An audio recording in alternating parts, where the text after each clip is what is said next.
Welcome back to Cars Experts, where we dive deep not only into cars, but into powerful machines that shape technology and defense across the globe. Today, we're exploring something a little different but equally fascinating: Japan's Type 80 air-to-ship missile, also known as the ASM-1.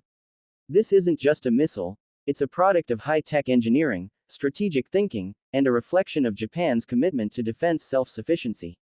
The Type 80 ASM-1 is Japan's first domestically produced air-to-ship missile, developed in the late 1970s and officially entering service in 1980.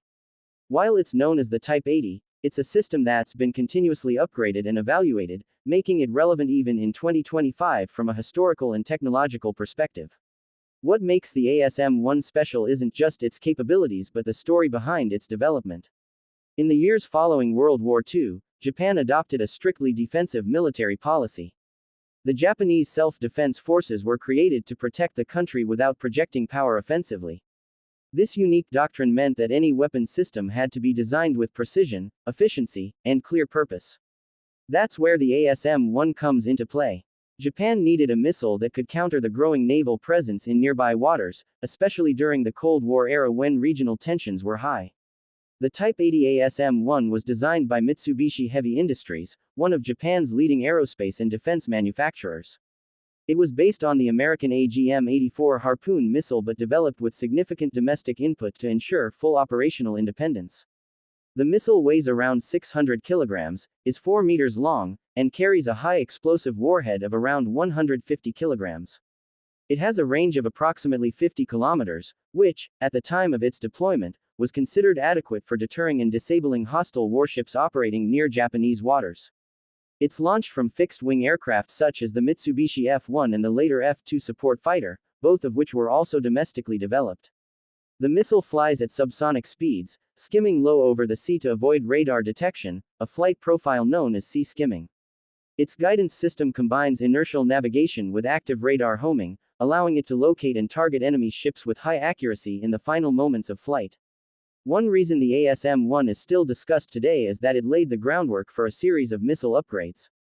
The Type 80 evolved into the Type 93 ASM-2, which features turbojet propulsion and extended range. From there, Japan developed the ASM-3, a supersonic missile with even more advanced targeting capabilities. But it all started with the ASM-1, a product of ingenuity that continues to influence missile development in Japan. In the broader context of military hardware, the ASM-1 isn't the most powerful or long-range missile in existence. But its importance lies in what it represents. It was a bold step for Japan to create its own weapons systems, especially at a time when the nation was heavily reliant on American defense technology. The success of the ASM-1 demonstrated that Japan could produce complex, precise, and reliable missile systems tailored to its unique strategic needs. Even today, defense analysts refer to the ASM-1 when studying the evolution of Japanese defense policy. It may no longer be frontline technology, but it set a precedent. With rising tensions in the Asia-Pacific region and the growing importance of maritime defense, the lessons from the ASM-1 era are more relevant than ever. So while we usually focus on cars, sometimes the technology behind missiles like the ASM-1 gives us a broader perspective on engineering, national security, and innovation. Whether it's on the road or in the skies, precision matters, and the Type 80 ASM-1 is a perfect example of that.